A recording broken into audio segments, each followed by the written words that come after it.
പ്രസവത്തിന് ശേഷം സ്ത്രീകൾക്ക് സ്വഭാവ മാറ്റങ്ങൾ ഉണ്ടാകുന്നതിനെക്കുറിച്ച് നമ്മൾ കേട്ടിട്ടുണ്ടല്ലേ.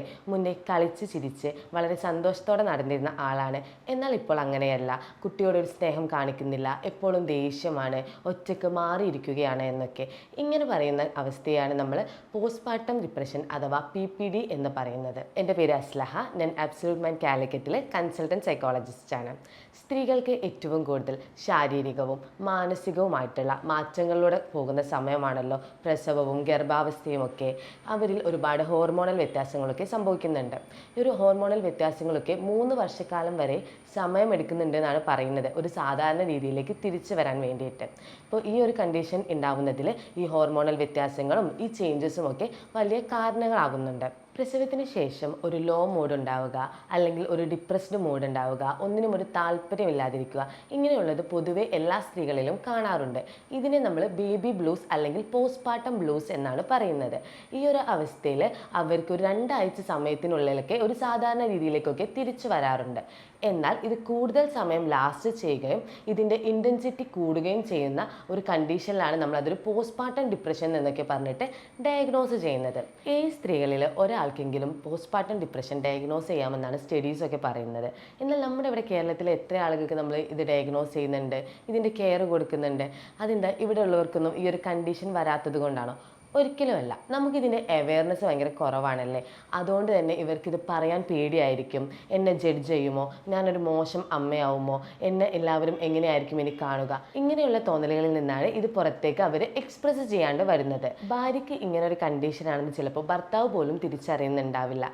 നമ്മുടെ നാട്ടിലൊക്കെ ഈ 40 ദിവസം പ്രസവശേഷം വീട്ടിൽ തന്നെ ഇരിക്കണം, വേറെ ആളുകളെ കാണരുത്, ഭർത്താവ് വീട്ടിൽ വന്ന് നിൽക്കരുത്, ഇങ്ങനെയൊക്കെ പറയുന്ന ചില കൾച്ചറുകളൊക്കെ ഉണ്ടല്ലേ. അപ്പോൾ ഇങ്ങനെയുള്ള സാഹചര്യങ്ങളിലൊക്കെ അവർക്കൊരു ഒറ്റപ്പെട്ട അവസ്ഥ ഉണ്ടാവുകയും അവർക്ക് ഇങ്ങനൊരു കണ്ടീഷനൊക്കെ ഡെവലപ്പ് ചെയ്യാനുള്ള സാധ്യതകൾ കൂടുകയുമാണ് ചെയ്യുന്നത്. ഇങ്ങനെയുള്ള സമയങ്ങളിൽ നമുക്കൊരു സോഷ്യൽ സപ്പോർട്ട് ഉണ്ടാവുക എന്നത് ഭയങ്കര ഇമ്പോർട്ടൻ്റ് ആയിട്ടുള്ള കാര്യമാണ്. നമുക്ക് നമ്മുടെ കാര്യങ്ങൾ ഷെയർ ചെയ്യാനും ഈ ഒരു അവസ്ഥ പറഞ്ഞ് മനസ്സിലാക്കാനും ഒക്കെ പറ്റുന്ന ഒരു സപ്പോർട്ട് സിസ്റ്റം അത്യാവശ്യമാണ്. ഈ ഒരു കണ്ടീഷൻ ഡെവലപ്പ് ചെയ്യാൻ വേണ്ടിയിട്ട് പല കാരണങ്ങളുണ്ട്. അതിൽ സൈക്കോളജിക്കൽ ഫാക്ടേഴ്സും ഉണ്ട്, അതേപോലെ സോഷ്യൽ ഫാക്ടേഴ്സും ഉണ്ട്, നമ്മുടെ ലൈഫ് സ്റ്റൈൽ, ഇങ്ങനെ പല കാരണങ്ങൾ ഈ ഒരു കണ്ടീഷൻ ഡെവലപ്പ് ചെയ്യാൻ കൂടുതൽ കാരണമാവാറുണ്ട്.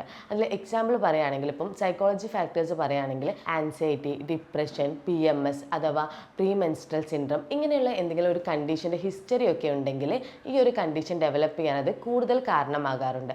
അതേപോലെ തന്നെ കുട്ടിയോടൊരു നെഗറ്റീവ് ആറ്റിറ്റ്യൂഡ് ഉണ്ടാവുക, ഒരു അൺവാണ്ടഡ് പ്രഗ്നൻസി ആണെങ്കിൽ ഇതൊക്കെ ഒരു കാരണമായിട്ട് സ്റ്റഡീസ് പറയുന്നുണ്ട്. സോഷ്യൽ ഫാക്ടേഴ്സ് നോക്കുകയാണെങ്കിൽ നമുക്ക് ഫാമിലിയിൽ നിന്ന് ഒരു സപ്പോർട്ട് ഇല്ലാതിരിക്കുക, അതേപോലെ തന്നെ എന്തെങ്കിലും ട്രോമ എക്സ്പീരിയൻസ് ചെയ്യുക, അല്ലെങ്കിൽ പ്രഗ്നൻസിൻ്റെ സമയത്ത് നമ്മൾ സ്മോക്ക് ചെയ്യുക, അങ്ങനെ എന്തെങ്കിലും ഒരു സോഷ്യൽ ഫാക്ടേഴ്സ് ഒക്കെ ഉണ്ടാവുകയാണെങ്കിൽ അതും ഇതിലേക്ക് ലീഡ് ചെയ്യാറുണ്ട്. ഇനി ലൈഫ് സ്റ്റൈലിലേക്ക് നോക്കുകയാണെങ്കിൽ നമുക്കൊരു ഹെൽത്തി ആയിട്ടുള്ള ഫുഡ് ഹാബിറ്റ്സ് ഒന്നും ഇല്ലെങ്കിൽ, അതേപോലെ നമ്മുടെ സ്ലീപ്പ് പാറ്റേൺസ് ഒക്കെ ശരിയല്ലെങ്കിൽ, അതേപോലെ ഒരു ഫിസിക്കൽ ആക്ടിവിറ്റിയിലേക്കൊന്നും നമ്മളൊട്ടും എൻഗേജ്ഡ് ആവാതെ നമ്മളിങ്ങനെ വീട്ടിൽ തന്നെ ഒതുങ്ങിയിരിക്കുന്ന സാഹചര്യം, ഒരു രീതിയിലുള്ള ഒരു എൻഗേജ്മെൻറ്റ്സും വരാണ്ടിരിക്കുക, ഇങ്ങനത്തെ ലൈഫ് സ്റ്റൈൽസും നമുക്ക് എന്താക്കാം ഈ ഒരു കണ്ടീഷൻ ഡെവലപ്പ് ചെയ്യാൻ വേണ്ടിയിട്ട് കൂടുതൽ കാരണമാകാം എന്നാണ് സ്റ്റഡീസ് പറയുന്നത്. പ്രസവ സമയത്തും ഗർഭാവസ്ഥയിലുമൊക്കെ നമ്മുടെ ശരീരത്തിൽ ഓക്സിറ്റോസിൻ, പ്രൊലാക്റ്റിൻ, പ്രൊജസ്ട്രോൺ, ഈസ്ട്രഡോൾ, ഇങ്ങനെ പല ഹോർമോൺസും റിലീസ് ചെയ്യുന്നുണ്ട്. ഇതിൻ്റെ എമൗണ്ടിലൊക്കെ ഇങ്ങനെ ഒരുപാട് വേരിയൻസ് വരുന്നുണ്ട്. അപ്പോൾ ഇതിൻ്റെ കാരണത്താൽ നമ്മുടെ സ്വഭാവത്തിനെ ഇത് വല്ലാണ്ട് ബാധിക്കാറുണ്ട്. അപ്പോൾ നമ്മളൊരു പ്രസവമൊക്കെ കഴിഞ്ഞ് ഒരു 4 ആഴ്ചയിൽ ഒരു മേജർ ഡിപ്രസീവ് എപ്പിസോഡൊക്കെ കാണിക്കുമ്പോഴാണ് നമ്മളത് പോസ്റ്റ്പാർട്ടം ഡിപ്രഷനായിട്ട് ഡയഗ്നോസ് ചെയ്യുന്നത്. ഈ ഒരു സമയത്ത് ഉറക്കമില്ലാതിരിക്കുക, അതേപോലെ ഭക്ഷണം കഴിക്കാതിരിക്കുക, മുന്നേ സന്തോഷത്തോടെ ചെയ്തിരുന്ന കാര്യങ്ങൾ അത്ര എൻജോയ് ചെയ്യാതിരിക്കുക, ഒറ്റപ്പെട്ട് മാറിയിരിക്കുക, അതേപോലെ എപ്പോഴും ഒരു ലോ മൂഡ്, എപ്പോഴും ഒരു സങ്കടമാണ്, അല്ലെങ്കിൽ കുട്ടിയോട് താല്പര്യമില്ലാതിരിക്കുക, സൂയിസൈഡൽ തോട്ട്സ് ഉണ്ടാവുക, അങ്ങനെ പല ലക്ഷണങ്ങളും കാണിക്കാറുണ്ട്. ഇതിൻ്റെ കൂടെ ചില ആളുകൾക്ക് ആൻസൈറ്റിയും ഉണ്ടാകാറുണ്ട്.